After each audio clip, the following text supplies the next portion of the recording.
That is such a good question. Because the reason people should be doing it themselves is if you haven't got the money to pay somebody else to do it, this is one of the reasons. If you haven't got the money to pay someone else to do it, then rather than not do it at all, I think you should do it. And we always used to say it's a little bit like cutting your own child's hair. Yeah. You know, it's not necessarily perfect, but it's better than not doing it at all. But the other reason, of course, for doing PR is that PR is so powerful. It really will position you as an expert. It makes your business look like... I mean, there's a sort of a thing that we all have in our head that if we read about someone in a magazine or a newspaper or we see them on TV, we automatically think that they must be at the top of their field. And I guess that's one of the reasons why I think people should do it. And another really obvious like reason... social proof, right? Yes. So that everyone knows that you're... Social proof, it's an endorsement from a third party, and that third party is often, you know, the editor of a magazine or a journalist or a TV presenter. Yeah. And the other thing is that it's free. Yeah. Like, it really doesn't cost anything. So it's just about learning the process and learning how to spin your story, basically, so that it is newsworthy rather than an ad. And that's really what it comes down to. So give us some examples. What's worked for people? Okay, I've got a couple of beauties, actually. In fact, I've got three. So I'll start with the most amazing result was for a guy who is a physiotherapist. Yep. So he has absolutely no marketing background at all, knew nothing, but he had just set up the Melbourne Headache Clinic, and he decided that because the other thing about PR is you can explain yourself better. You know, when you're doing an ad, you're limited to the words and you don't want to put too much on there and stuff. So having a story is ideal. So he really wanted a story. He's got a technique which is pretty amazing anyway, which actually helps people get rid of their migraines. Wow. Like, it's a neck manipulation thing called the Watson technique. So he came to me and he said, look, I really want to do PR. I didn't have the money to pay us to do it, which is fine. So I said, okay, I'm going to teach you how to do it. I taught him how to do it. We wrote a media release which gave an example of one of his patients, who was this woman who'd had 2 migraines a day for 30 years or something hideous. Wow. And his manipulation meant that it had gone, and she literally hadn't had any for a couple of years. So firstly, he had to get her permission to use that story. So that's the first thing. Don't just go writing a story about someone without letting them know. But anyway, so we wrote a media release and we sent it to the Herald Sun. And the Herald Sun loved it and said that they were going to put it up on page 3 or page 5. What happens with the newspaper is that it goes out online at midnight. Right. And then the paper starts coming out at 2 in the morning.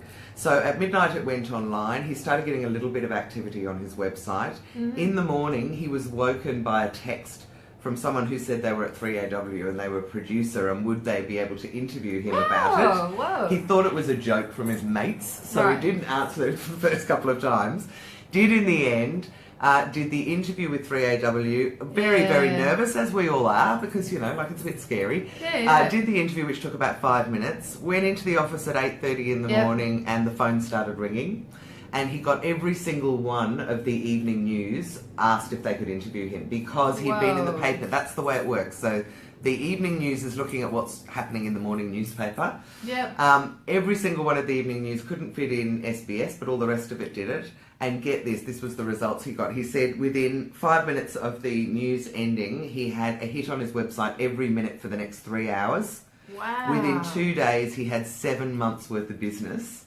And that had all come in from one media release from somebody that doesn't know how to do it. So that's one reason why you should do it.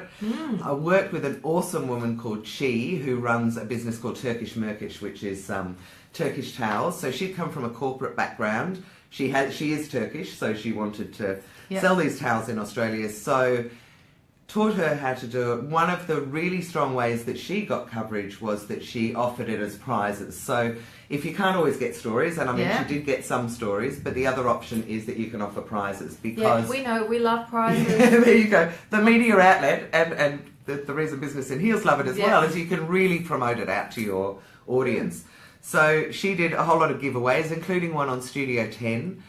Studio 10, for anyone out there with a product, it looks for 60 products to give to their audience members, and they'll give you a minute on air with your website and everything. Anyway, so she did a whole lot of this, and she was going to the Reed Gift Fair, which for any of you that don't have products is kind of the holy grail for the product industry. It's got about 1,000 exhibitors that come down to Melbourne each year, and they do other states as well, but Melbourne's huge. And she rang me the next day and said, "You won't believe it, but for the first time ever, I've had a trade show stand and there was a queue of people waiting to take her orders."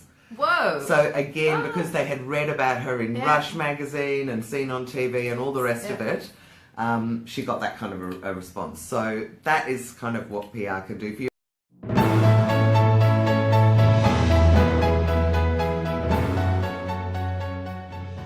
Absolutely, they do.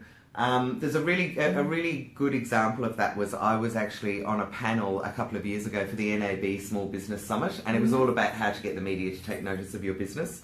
And it was me, and there was the editor of the Australian newspaper's enterprise section, and a guy who ran Startup Smart, and I think there were a couple of other journalists there. And because I was on the panel, someone in the audience decided to ask about DIY PR and said to the journalists, "Are you interested?" Exactly that question. "Are you interested in hearing directly from business owners?" And they said, "That's exactly the person that we want to speak to." So if you get an agency to do your PR for you, obviously there's a huge time saving, but if you get them to do it, huge cost. yeah, and a $3,000 a month cost probably, but that was a cheap one. That's right. But the reality is anyway that a PR company is only literally going to facilitate an introduction for you to the journalist. So in the end, the journalist wants to know from the business owner everything about their business. They're not going to believe it from the PR agency anyway. So why not cut out the middleman? Why not build that relationship with the media yourself, so that the next time they've got a question, they come directly to you. Yes.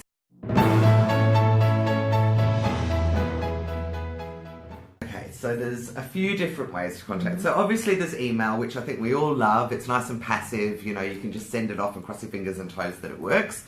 For magazines and bloggers, spam box, you know, yeah, and they're getting about 50 to 100 emails a day. So there's a lot. I met the Channel 10 exec director, and he got 1,000 a day. Oh, excuse and me. You just think to yourself, you know, why don't they respond? Well, there you go. Yeah. It is really hard to get the cut through. But there's different media like to be approached in different ways. So if you're going to a blogger or a magazine, then there is time there. So they're not particularly time sensitive, so definitely send them an email. And in fact, I would challenge most people to be able to find a phone number for a blogger. Obviously, they're online, they don't want to be run. It's like Facebook. What's the phone number? Who can I speak to? Yeah, that's right. But for newspapers and magazines, so for newspapers and magazines, it's email. For anything where it's fast news, so TV, radio, daily newspapers, things like that, pick up the phone and call them. Yeah.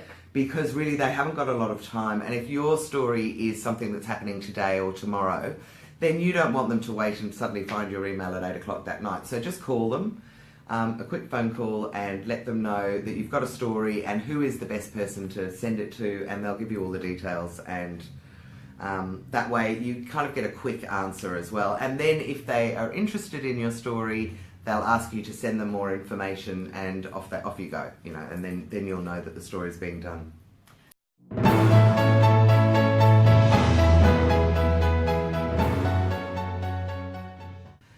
Not really, unless you've got a relationship with them. So I know that most journalists are on Twitter, but I think if you reach out in 140 words or 140 letters or less characters to a journalist, you're really kind of pushing it. So unless you know them, you're better off contacting them via email or phone. Having said that, if you've got an amazing story, then you can try putting it out on Twitter. All journalists these days get a feed on their computers. On the left-hand side, they're getting a little Twitter feed of all the stuff that's coming out, because they know that's where it'll all start trending. So look, you can try, but I would recommend, especially if you're new to the game, that you don't unless you know the person.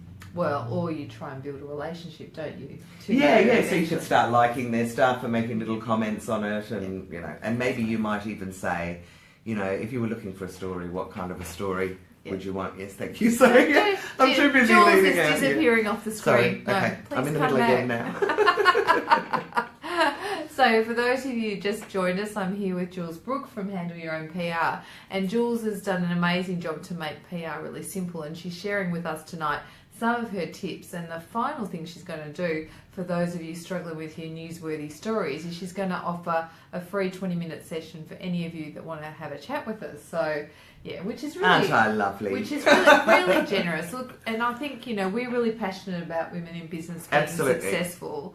And, you know, this is just another step in everyone's journey to try and work out how do you get your message out there. That's right. And I think a lot of people, the reason why I'm doing that is that I think a lot of people don't think that there is a story there, or they don't know what their story is. And I'm very happy to help anyone come up with a couple of angles that will work really well. So when you say, I'm just stop it. You've No, got a great you're not story just an somewhere. anything. Yeah. That's right. People underestimate their stories as well. And the advice that you can give. So, I mean, that's for another day, really. But everybody has got stuff that they can get out there as a newsworthy story that will position them in the right way.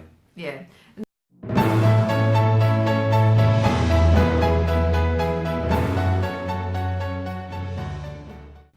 Okay, so if you're going to pick up the phone to a journalist, there's really only a couple of things that you need to do. One is you want to be very quick. You know, they don't want to have a long phone call with you. Assume that you've only got a couple of minutes. So the first thing that I always say is this a good time? I know that sounds really obvious, but if they're working on a deadline, they will not give you the attention that you really need. So there's no point trying to push your story to them. Just say to them, you know, is this a good time? And if they go, no, I'm in the middle of something, say, when, you know, shall I call you back tomorrow morning? So that's the first thing. And then the other thing is to be very quick. Basically, you've got a couple, in the same way that you do with anything with an email or anything else. In order to capture their attention, you need to have your story pretty straight in your head of what it is that you want to offer them. What I tend to do is write 2 or 3 bullet points of what I actually want to get across so that I don't get stuck. And then if they're interested, they'll say, tell me more, and then off you go, and you can really round out the story. Or they may say, I haven't got time to talk now, but I'm interested, can you send me an email? And that's when you send out your media release.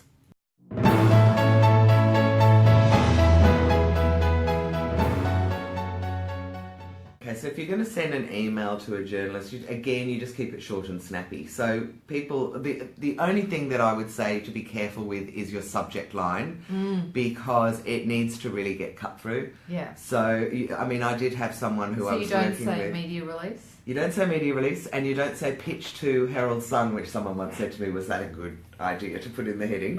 One of the best ones I've ever done was for a picture framer who...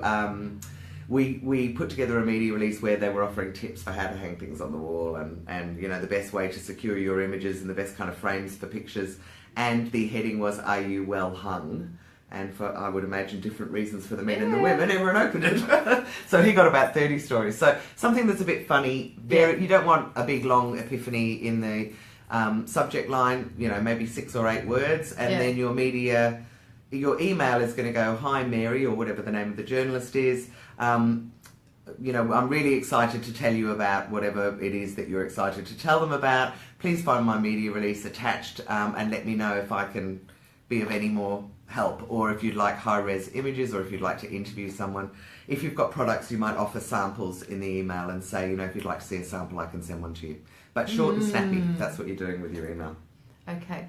And should you use MailChimp or something like that to you email? asked me that earlier on. We were talking about that, weren't we? I totally don't think that anyone should send emails out to journalists that are going from a service, whether it's MailChimp or one of the other ones, because they will know you're sending it out to loads of people, firstly. Secondly, it kind of looks like it could be an ad. It tends to be a bit more designed.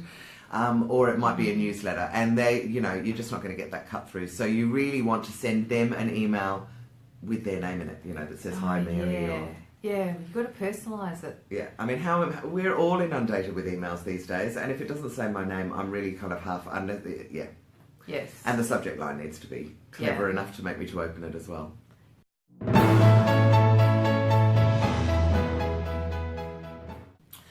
Okay, so there's a whole lot of different titles for people, and it's interesting that you asked that, because one of the things that people say to me is, you know, should I call a producer? That sounds like it's a really important name. And I love telling people in my courses, I'm always saying to them, you know, a TV producer for a morning show is your 21-year-old who's just left school. So it's not, you know, a 50-year-old who's incredibly busy. Your executive producer is the person who oversees all the younger producers. So that's the slightly older ones. So if you're going to go to TV, you want to speak to a producer, or radio, and you would normally, if you're going to go to radio, you'd speak to the producer for a particular show. If you're going to go to TV and it's morning TV, you might want to go to the lifestyle producer or the cooking producer or the business producer, whatever it might be. So that's TV and radio. And then for print, you really want to go to the editor. It may be that you're going to a magazine like Woman's Day or New Idea, and they have got the lifestyle editor, and they've got the health editor, and they've got the cooking editor. So if you've got a particular niche, ask for that person. But yeah, editors are the ones that you go to for. And then in newspapers, you can often go to the chief of staff, who is the person who heads up the newsroom. And if you pitch your story to the chief of staff and they like it, they will go and find the correct journalist to run the story for you. Okay, that's so great. I hope that's in a nutshell. In a nutshell, yeah, that's right. We're trying I feel to like I'm racing along. We're trying to pack it all in. So for those of you who've just joined us, I'm with Jules from Handle Your Own PR. Hi everyone. And Jules has got this amazing website where she's really actually simplified things, which she's going to tell us about in just 1 second. If you've just joined us, Jules is also offering to help any of you out who are stuck on how to make your story newsworthy, because that's a bit of a challenge for all of us. And she's offering a 20-minute chat. So if you like the idea, hit the like button, because it's pretty awesome. Yeah. And, yes. And now, Jules, tell us a little bit. I've known you for a couple of years now, and you've had what, 15? Since you first started with Business in Heels, yeah, I think. Okay, so your first week or something. Yeah. So we've known each other for a while, and you've had all this vast history in PR. Yeah. And so you've taken all that knowledge and put it together, and you package it up in a website where you can do DIY. So tell the guys a bit about it, because I think I'm so excited about it. So thank you for asking me. It feels a little bit naughty to just be telling you all about my website, but it's such a good one. I think you'll like it. So what I did was, in May this year, we have I'm on the 4th website, by the way. I'm sure there are plenty of people out there who've had websites we just constantly have to change them. Yep. But this one is it. This one is a cracker. So up until now, I used to sell media contact lists, and you could just read how to do your own PR. But the new one, we've now started an end-to-end PR platform. So what it means is that, and I just took Lisa through it earlier, but what it means is that you get on, you create your campaign, so you can name your campaign, and then you go on and you can build your own media contact list. So I've got 8,500 journalists on there. it's amazing. And that's across TV, radio, newspapers, magazines, blogs, industry media, and digital media, I think I've got. And you go in and say, for instance, let's use Business in Heels as an example. You'd click that you wanted, so we've got sort of like 3 lots of categories. So you'd go in and say, I want business, and then within business there's small business, and within that there might be women's interest. So it funnels the 8,500 down to something that's manageable. Slightly manageable. You can go big. And then, so once you've chosen the kind of media that you want to go to, you go and write your media release, and it's actually all set up like a template, so that you literally put your logo in here, put your photo in here, this is for your headline, this is your body copy. Underneath that we'll have your details in there, because when you've registered you write your details in, so that's at the bottom of the media release. Then you've got an opportunity to put a whole lot of images in there that the journalist, if they click on them, will see them full screen. And then at the bottom you can add, links to research, or, I'm happy to give away samples or whatever it might be. And then after you've done that, you come to the page where you can activate the contacts. So basically there's filters up at the top, but say you just want to go to magazines for small business, for because what you might say to a journalist for a magazine is going to be very different to what you'd say maybe for TV or radio. So let's just say we go for magazines. So you use the filter, you choose the magazines, and you just select the ones that you want to send it out to, and then you click a button saying activate now, activate these contacts, and it comes up with their names, their email addresses, and their phone numbers. So it's not... How cool is that? You can actually get to the journalists that you want to. That's right. You can pick up the phone and call them straight away. And then we've got another screen. So once you've sent it all out, so what you do is you have to hook your own email into the website, which we've made really simple. But the reason is to stop it getting stuck in spam filters. So, Bauer Media and some of those big guys don't let more than sort of 3 emails come from one person, or they'll block it. So Once you've got your email in there, you send out the media release. It pops up with a little email that you can write your accompanying email. You send it out and it ends up in your inbox, so it will your inbox. But Yay. yeah, so you actually have the name of the journalist, the journalist's email address, and the fact that you've sent it out. And then the website lets you do follow-up, make little notes about the journalist. It lets you replicate campaigns so that you can, send out whatever you sent out Easter last year, you can send out to Easter this year and just tweak it slightly. So it's all set up for that. And then we've got sort of what you can do with the coverage once it's done, because for me, PR is not about getting published, it's about, that's kind of only halfway through. From there on, you can really start to share it and amplify it. And on there, all the way through, there's all these little tutorial things. So if you're sort of into, I've got my media release and how do I write it again, or what's a good headline? There's all sorts of tips as you go along. Yeah, there's a little tab on the right that says PR help. And the other thing is we've got a service, so we actually do have a journalist who writes media releases for people. He's the features writer for Qantas in-flight magazine, and he's also been editor of some other magazines. So he's brilliant. So we can do that for people if they want it. And I've also got a full agency still running in the background for anyone that has the money that doesn't want to do it themselves. But all I say to people is, I don't care whether you do it or I do it or somebody else does it, try PR, because it really is so powerful. And it makes a huge difference. I mean, we've just done some up in Sydney, which Jules has arranged for us, and we were on this show called The Brew, and we got to make great coffees, and we had the most awesome conversation, and Joe and I had a heap of fun doing that up there. And we've just got a whole lot of articles into the Deborah Hutton stuff online. So, then when you've got those, you see, you can then take that interview that you did on The Brew and start circulating it through your groups. You can circulate it on other pages. You can send it out in newsletters. You know, there's so much you can do with it to leverage, amplify it. Stick it up on LinkedIn. Yep. LinkedIn works quite well with PR, I have to say. They get a lot more eyeballs on it if it's come in. And then the other benefit of PR is that it does amazing things for your SEO. So for anyone that is trying to get that traction on their website, somebody like the Herald Sun or 3AW or the Today Show putting a link saying go to this website, Google will immediately rank you right up at the top, because it kind of goes, whoa, well, if in the same way that we all do with the media, if that newspaper thinks you're special, then we think you're special. Yeah, exactly. And don't be shy to start with little local papers, because bigger papers all pick up what's written in the little ones. So, it just depends where your target market is. If you're a hairdresser, then I would definitely, or somebody who's got a local kind of area, then definitely go local. And all PR is good PR, really. So all of it just adds to your credibility. But the other beautiful thing about PR, I think, is you can go for magazines and newspapers and media that you'd never in a pink fit be able to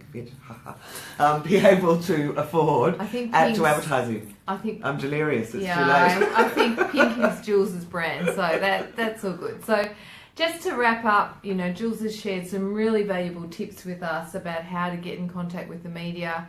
And some amazing ways you can do it yourself, and just some of the valuable stories that you can actually achieve with it. Yeah. And for all of you who are struggling with how to actually get that newsworthy angle, I'm going to help you. Jules is going to help you. So I just want anybody who would like to try to do it that isn't sure to give me, I was going to say give me a call, but first send me an email, which is just Jules, Jules, at Handle Your Own PR. I know it's really long, but it's HANDLE. It's on the beginning of so just send me an email and book in a time, and I'm more than happy to sit down and help you come up with newsworthy angles and answer any other questions you might have about PR for your business, as long as we keep it within 20 minutes.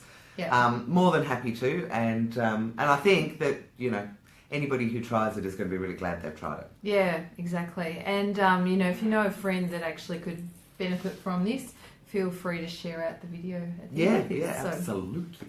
Thank you for joining us, and it's been fun. Thanks, Jules. Thanks, bye.